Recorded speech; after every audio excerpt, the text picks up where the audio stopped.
Learners welcome back to my YouTube channel and इस वीडियो में मैं आप लोगों के साथ डिस्कस करने वाली हूँ डेप्रिसिएशन अकाउंटिंग और ये रहने वाला है पार्ट 1।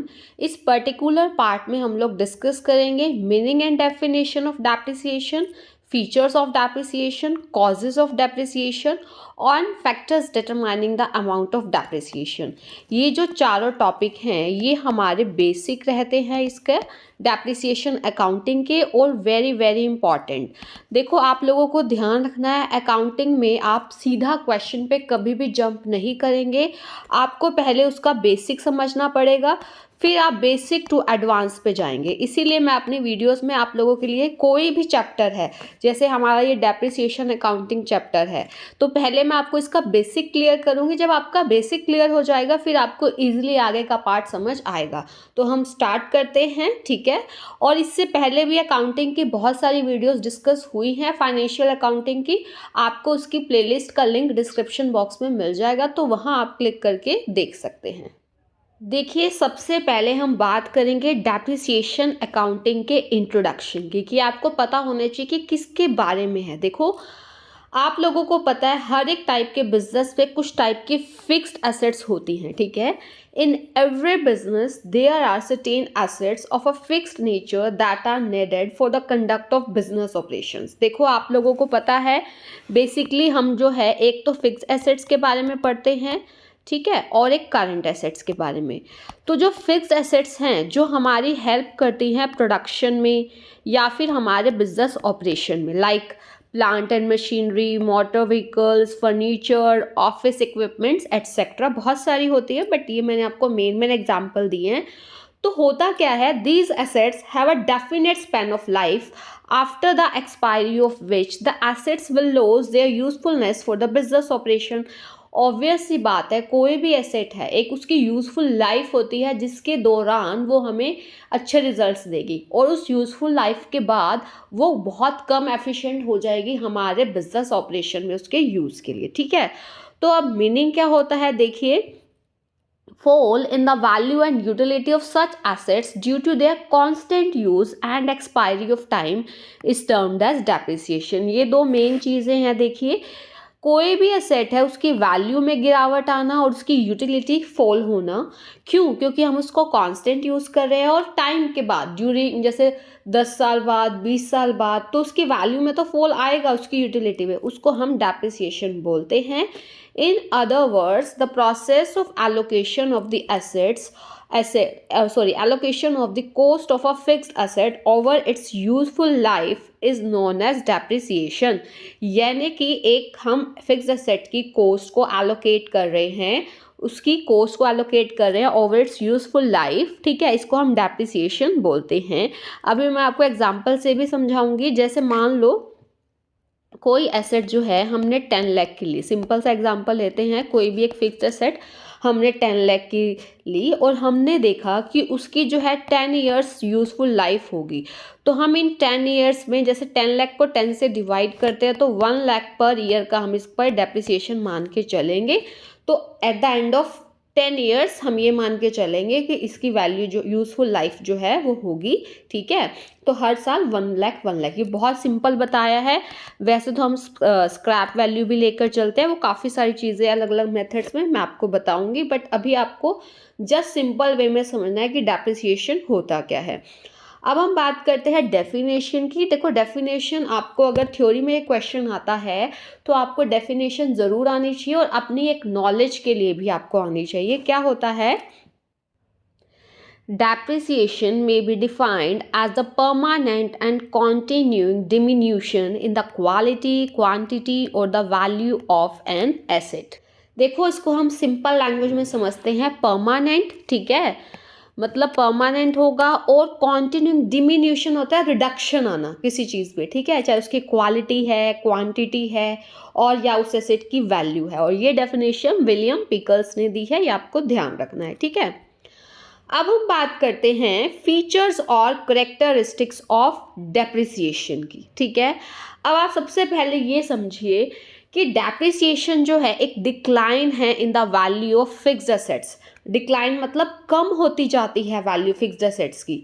जैसे मैंने अभी आपके सामने एग्जांपल लिया, 10 लाख की थी, फिर हर साल 1 लाख लगेगा, तो सेकेंड ईयर में उसकी वैल्यू 9 लाख रह जाएगी, थर्ड ईयर में 8 lakh and so on. Okay, तो डेप्रिसिएशन जो है डिक्लाइन होता है in the value of fixed assets except land.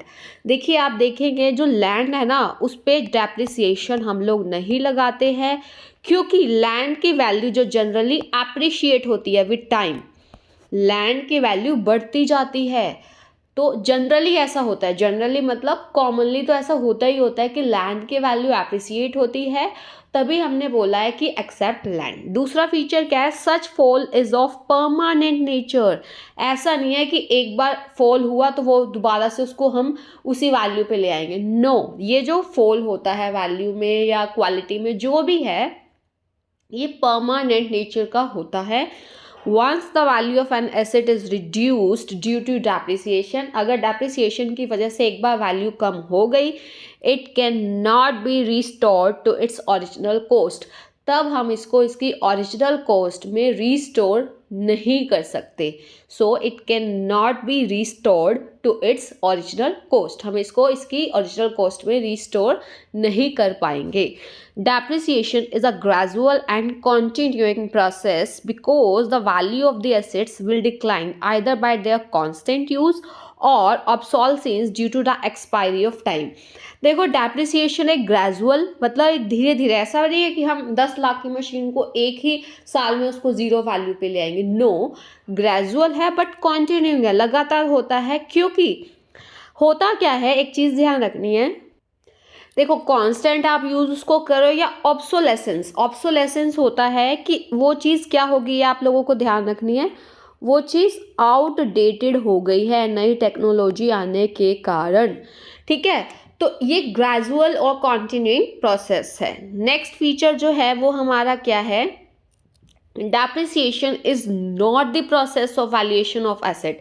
हम यहाँ पे एसेट का वैल्यूएशन नहीं कर रहे, जबकि उसकी कॉस्ट को क्या कर रहे हैं, एलोकेट कर रहे हैं to its effective span of life. ठीक है, यानी कि डेप्रिसिएशन में हम ये नहीं कह रहे कि हम एसेट का क्या कर रहे हैं, वैल्यूएशन कर रहे हैं, यहाँ पे हम उसकी कॉस्ट को एलोकेट कर रहे हैं। जैसे मैंने आपको बताया ₹10 लाख वाली हमने एसेट ली, उसका 10 ईयर्स के अकॉर्डिंग उसका कॉस्ट का जो एलोकेट कर दिया हमने 1 लाख हर साल हमने उसका कॉस्ट को वो कर दिया, एक टाइप से डेप्रिसिएशन लगा दिया। ठीक है, it decreases only the book value of the asset, not the market value। Depreciation का मार्केट वैल्यू से कोई लेना देना नहीं है। जो बुक वैल्यू है जैसे 10 लाख है, उसको हम रिड्यूस करते जा रहे हैं, हमने मार्केट वैल्यू को तो इस पर कुछ भी इंक्लूड नहीं किया है। सो ध्यान रखना, मार्केट वैल्यू को डिक्रीज नहीं कर रहा है, ये सिर्फ उसकी बुक वैल्यू को डिक्रीज कर रहा है। और क्या फीचर है, देखिए इसका और फीचर है, the term depreciation is used only in respect of tangible fixed assets। Tangible fixed assets कौन सी होती है, जिसको हम टच कर सकते हैं, फील कर सकते हैं, देख सकते हैं, जिसको हम, ठीक है, like plant and machinery, furniture, equipments, उन्हीं के लिए हम टर्म डेप्रिसिएशन यूज़ करते हैं। जबकि जो वेस्टिंग एसेट्स होती हैं, अभी मैं आपको बताऊंगी कि वेस्टिंग एसेट्स के लिए कौन सी हम लोग टर्म यूज़ करते हैं, मैं आपको वो भी बताऊंगी। The term is not used for wasting assets such as mines, oil wells, etc। देखो ऑयल वेल्स में से जब आप ये चीज़ें निकालते जाओगे, ऑयल निकालते जाओगे तो वो कम हो रहा है। ठीक है, तो उसके लिए हम डेप्लीशन टर्म यूज़ करते हैं, ये भी मैं आपको आगे बताऊंगी। ठीक है, और डेप्रिसिएशन जो है नॉन कैश एक्सपेंस है। नॉन कैश का मतलब, देखो डेप्रिसिएशन एक्सपेंस है क्योंकि हम P&L के डेबिट पे इसको दिखाते हैं, बट नॉन कैश, कोई भी कैश का जो यहाँ पे हमारा आउटफ्लो नहीं हो रहा, कोई भी कैश का आउटफ्लो नहीं होता। It does not involve any cash outflow.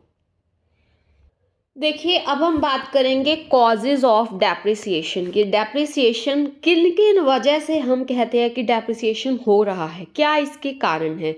सबसे पहला जो कारण है that is by constant use. अब देखो आप एक कांस्टेंट यूज करे जा रहे हैं फिक्स एसेट्स का अपने बिजनेस ऑपरेशन में, तो वियर एंड टियर तो होगा ही, जिससे उसकी वैल्यू में रिडक्शन होगा, ये तो बहुत ही कॉमन चीज़ है।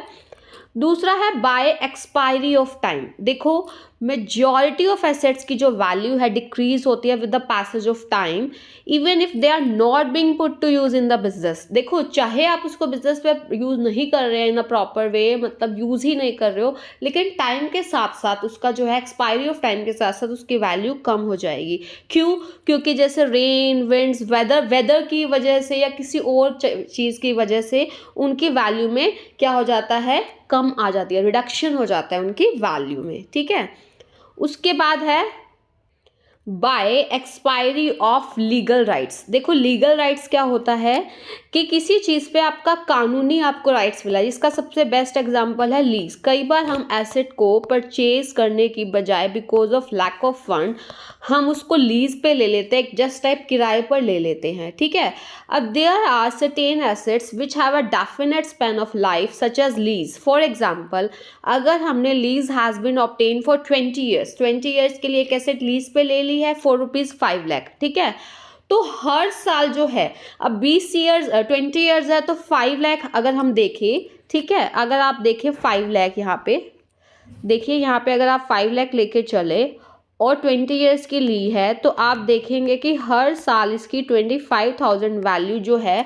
हर साल की क्या होती जाएगी, रिड्यूस होती जाएगी। ठीक है, अब चाहे आप इसको यूज़ करो या ना करो, so at the end of 20th year its value will be reduce to 0, क्योंकि आपने कितने में लिया, 5 लाख में वो लीगल राइट लिया है। ठीक है, उस मशीन को यूज़ करने का कोई भी एग्जाम्पल ले तो लीज पे लिया आपने। ठीक है, देखिए, उसके बाद हम बात करते हैं और क्या कॉजेज हैं, और जो कॉजेज है बाय ऑब्सोलेसेंस। ठीक है, अब होता क्या है, कोई मैंने आपको बताया कि इसमें क्या होता है कि वो आउटडेटेड हो गई है। ठीक है, देखिए, quite often due to new inventions and improve techniques the old assets become obsolete and may have to be discarded even if they can be put to use physically. चाहे आप उसको फिजिकली यूज़ कर सकते हैं, but उनको हमें क्या करना पड़ेगा, अब उनका जैसे अब सपोज करो कोई फोटोस्टेट की मशीन है, ठीक है, या कोई प्रिंटर है, पहले अलग टेक्नोलॉजी के थे, अब और भी अच्छी टेक्नोलॉजी आ गई, तो पहले वाले आउटडेटेड हो गए हैं। ठीक है, बाय एक्सीडेंट कई बार कोई मशीन जो है डिस्ट्रॉय हो सकती है ड्यू टू फायर, अर्थक्वेक, भूकंप आ गया, बाढ़ आ गई, और या फिर एक व्हीकल है, सपोज मोटर व्हीकल की हम बात करें, एक्सीडेंट की वजह से डैमेज हो गया, तो ये भी उसकी वैल्यू रिड्यूस कर देगा। ठीक है, नेक्स्ट है बाय डिप्लीशन। डिप्लीशन में क्या होता है कि जैसे वेस्टिंग एसेट्स, जैसे जैसे आप उसको यूज़ करते जाएंगे वो चीज़ कम होती जाएगी। जैसे माइंस है, मिनरल्स आप उसमें से निकाल रहे हैं, ऑयल वेल्स में से आप ऑयल निकाल रहे हैं, तो ऑब्वियस है वो चीज़ कम होती जाएगी क्योंकि आप उससे कांस्टेंट यूज़ ले रहे हो। ठीक है, उसके बाद हम बात करते हैं depreciation and other related terms. कई बार आप देखेंगे आपकी अकाउंटिंग में या जनरली डेप्रिसिएशन से कुछ मिलती जुलती टर्म्स हैं, लेकिन आपको ये पता होना चाहिए कि डेप्रिसिएशन किसके लिए यूज़ करना है, डिप्लीशन किसके लिए यूज़ करना है, तो अभी आगे आप पढ़ेंगे। देखो, अगर मैं बात करूँ डेप्रिसिएशन, तो वो तो किस लिए होता है, to use to record the expired utility of a physical asset like building machinery, जो अभी तक मैंने आपको समझाया। और जो डिप्लीशन है that is use to measure and record the exhaustion of natural resources. आप ध्यान रखना, जब हम नेचुरल रिसोर्सेज के एग्जॉशन मतलब वो धीरे धीरे ख़त्म जो हो रहे हैं, उनके लिए जो टर्म यूज हम डेप्रिसिएशन नहीं यूज़ करेंगे, इनके लिए हम डिप्लीशन टर्म यूज़ करेंगे। ये चीज़ ध्यान रखनी है, जैसे और डिपॉजिट्स, ऑयल वेल, क्वारीज वगैरह। ठीक है, डिप्लीशन डिफर्स फ्रॉम डेप्रिसिएशन। कैसे? क्योंकि डिप्लीशन तो है रिड्यूस करता है availability of natural resource like oil wells हो गए, मिनरल्स हो गए, जबकि depreciation implies a reduction in the service capacity of an asset. जैसे कि आपकी प्लांट एंड मशीनरी है, उसकी सर्विस कैपेसिटी धीरे धीरे कम हो जाएगी, जबकि डिप्लीशन में उस नेचुरल रिसोर्स की अवेलेबिलिटी क्या हो जाएगी, कम हो जाएगी।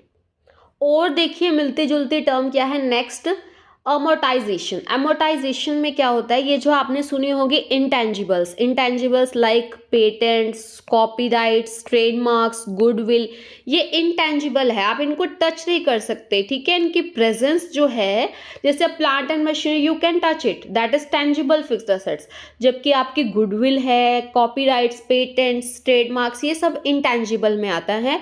तो जब इनकी वैल्यू को आप प्रोपोर्शनेट राइट ऑफ करते हो तो हम इसके लिए टर्म यूज करते हैं एमोर्टाइजेशन, ओके। अब बात आती है डिलैपिडेशन। डिलैपिडेशन में क्या होता है? डिलैपिडेशन में देखिए, when a lease hold property is return to the landlord after the expiry of lease period, जैसे अभी मैंने आपको बताया था कि 20 साल के लिए फॉर 20 ईयर्स आपने कोई एसेट लीज पर ली। अब होगा क्या कि जो लैंडलॉर्ड है वो डिमांड करता है the property should be in as good as a condition as it was when it was given on lease. जब आपने इसको लीज पे दिया था, मतलब जब उसने उसको लीज पे दिया था उसी कंडीशन में उसको वो उसकी एसेट वापस चाहिए। सो डिलैपिडेशन क्या होता है? Is the amount that may be needed to put the asset in the original condition, ठीक है। तो जो लीज होल्डर्स होते हैं often set aside some amount each year to provide for dilapidation, तो हर साल वो थोड़ा थोड़ा अमाउंट रख देते हैं। तो जो अमाउंट है डिलैपिडेशन का वो एडिड किया जाता है to the cost of lease property, ठीक है। यानी कि सपोज जो लीज प्रॉपर्टी की कॉस्ट है वो आपको पड़ी सपोज 21 लाख, और आप हर साल अमाउंट ऐड करते गए, सपोज 4 लाख, मतलब टोटल 4 लाख आपने सोचा पूरे 20 ईयर्स में, तो आपको वो 25 लाख की पड़ेगी। यानी कि टोटल कॉस्ट डिलैपिडेशन का खर्चा ऐड करने के बाद तो जो डेप्रिसिएशन लगेगा उस टोटल कॉस्ट पे 25 लाख पे लगेगा। आई होप आपको ये जो डेप्रिसिएशन है, डिप्लीशन है, एमोर्टाइजेशन, डिलैपिडेशन, ये चारों टर्म्स अच्छे से क्लियर हो गई होंगी कि किसके कॉन्टेक्स्ट में आपको कौन सी टर्म यूज़ करनी है। अब हम बात करेंगे ऐसे फैक्टर्स जो कि हमारे डेप्रिसिएशन का अमाउंट, कि कितना डेप्रिसिएशन हमें लगाना है, तो हम क्या क्या फैक्टर्स, क्या क्या चीज़ों को ध्यान में रखते हैं। So it is impossible to calculate the actual and true amount of depreciation, it can only be estimated. देखो ऐसे तो नहीं है ना हम एग्जैक्टली बता सकते कि कितना रिडक्शन आएगा वैल्यू पे, हम सिर्फ एस्टिमेट कर सकते हैं। और एस्टिमेट करने के लिए कुछ फैक्टर्स को हम कंसिडरेशन में लेते हैं। सबसे पहला है total cost of the asset, ठीक है। The cost of a fixed asset is determined after adding all the expenses incurred for bringing the asset to usable condition, such as free transit, insurance and installation cost. अब होता क्या है, suppose आपने कोई asset 20 lakh की purchase की। अब क्या हुआ, उस एसेट को जहाँ से आपने परचेज किया और कहाँ लेके जाना है आपने उसको, अपने जो बिजनेस एंटरप्राइजेज है वहाँ तक, वहाँ पे सपोज आपका 20,000 उसको लेके जाने का खर्चा, ठीक है। आपने उसका रास्ते का इंश्योरेंस करवा दिया, उसका 10,000 खर्चा, इंस्टॉल करने तक के खर्चे, जैसे अब लेबर जो इंस्टॉल करिए उसको वेजेस वगैरह वो भी इसकी कॉस्ट पे सपोज वो भी 10,000 आपने दिए, तो टोटल वो आपको 20,40,000 की पड़ेगी। यानी कि ये सब चीज़ें आप उसमें ऐड करते हैं। उसके बाद हम देखते हैं कि हमारी एसेट कितना टाइम हमारे लिए यूज़फुल रहेगी, तो वो हम एस्टिमेट करते हैं। Useful life of an asset is estimated in terms of number of years it can be effectively use for business operation.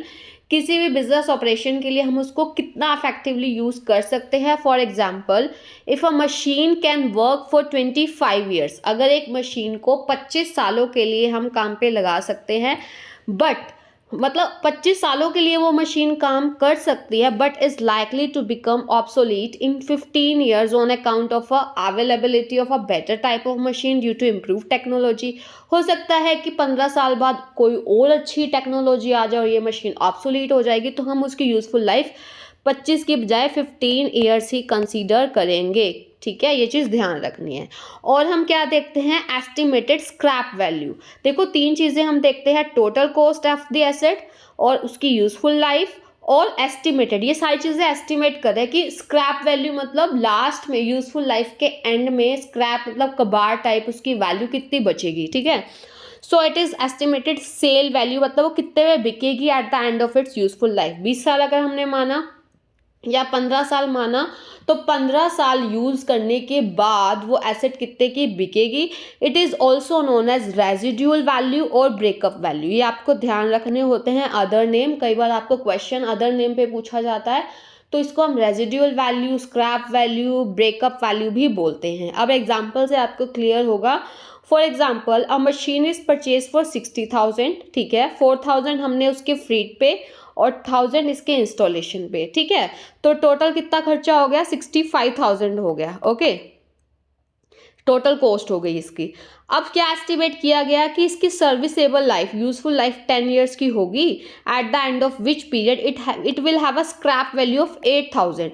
तो जो स्क्रैप वैल्यू है उसको तो हम यहाँ पे रिड्यूस करेंगे क्योंकि इतने की तो बिक जाएगी, डिवाइड करेंगे यूजफुल लाइफ से, तो 65 माइनस 8, 57/10, यानी कि 5,700 या फिर 5,700 रुपीज़ इसका डेप्रिसिएशन होगा हर साल का। क्या होता है, टोटल कॉस्ट में से इसकी जो स्क्रैप वैल्यू है उसको लेस कर देते हैं, divided by estimated useful life, ठीक है। आई होप आपको अच्छे से क्लियर हो गया होगा। फिर भी कोई डाउट है तो आप लोग पूछ सकते हैं। Thank you so much, keep learning and keep sharing, have a nice day.